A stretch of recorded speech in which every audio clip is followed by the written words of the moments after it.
yem murtiyem aku pamit yo yem anak-anak do dijaga anak-anak do diopeni yem aku jalo pamit aku tak lunga sing adombane aku modar ya mama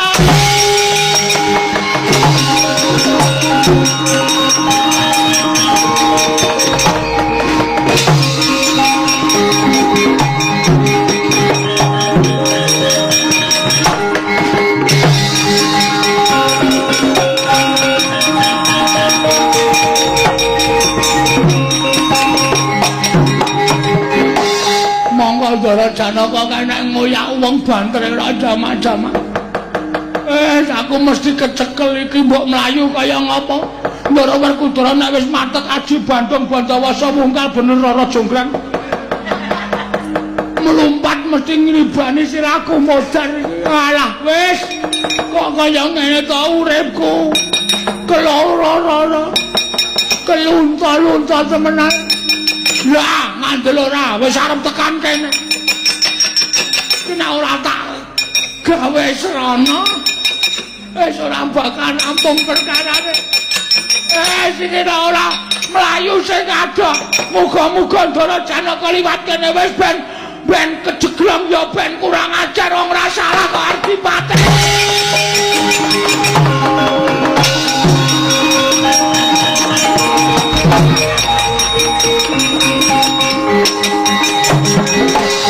Adipati Satrio mlaku kejeglung Bagong lemai dipun kedhuk ditutupi godhong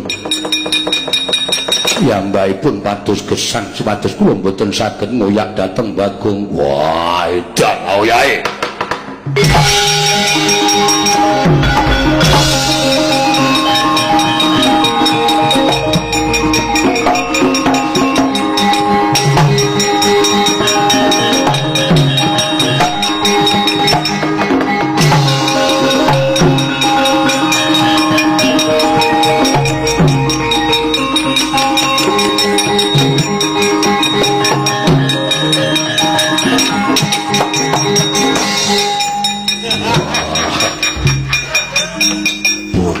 ya pintere dioyak ketoke wis cedhak kok ilang tak kedhepake wah Lendi Bagong kowe aja mlayu srana timbuling para Drupadi kowe kudu dadi banten ikhlasnya nyawamu Bagong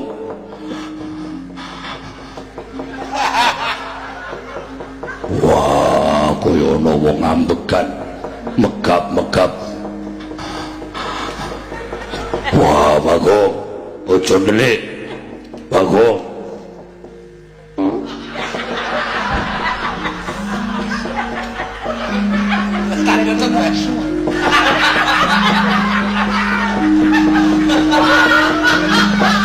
wah kaya ana swara makmuk anggere kecekel boyong ning Amarta tak gecek sirahe wah nedi menungsane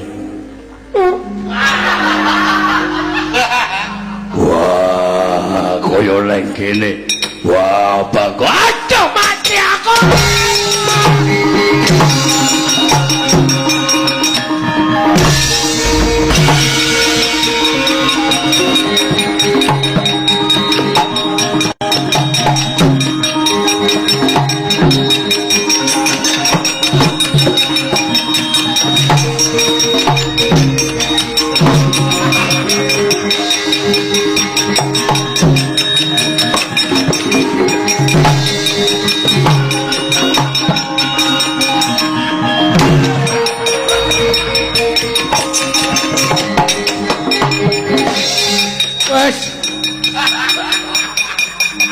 badak bunggas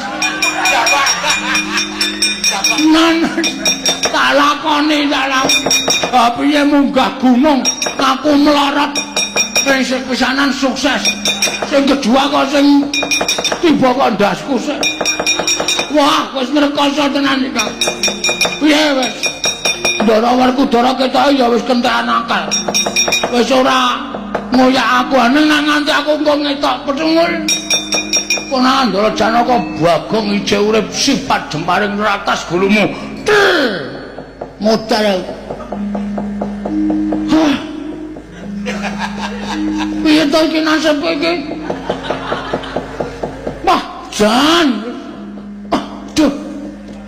Wes monggo aku ndeleke lawuh nang omah. Wis kena dipangan murtiyem. Kae dokoh banget. Oh, tatu kok ayam goreng kok ngerti men kari sikil siji. Mangane jan luar biasa. Wis entang-entang mandang alas tenan.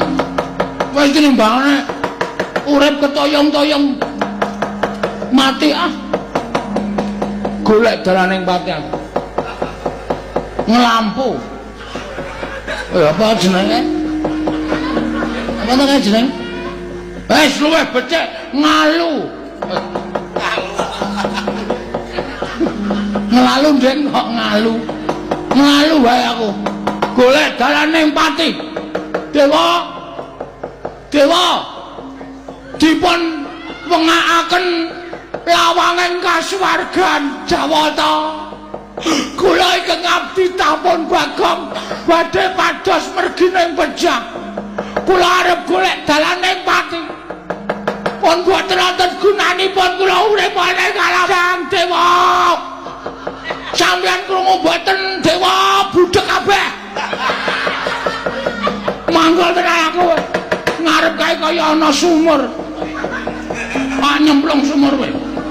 Anggere nyemplung daso sithik nang ngisor kena watu padas mati sek wis. Wis menah. Amane aku mulai dadekke tumbane negara Ngamato tak ikhlasake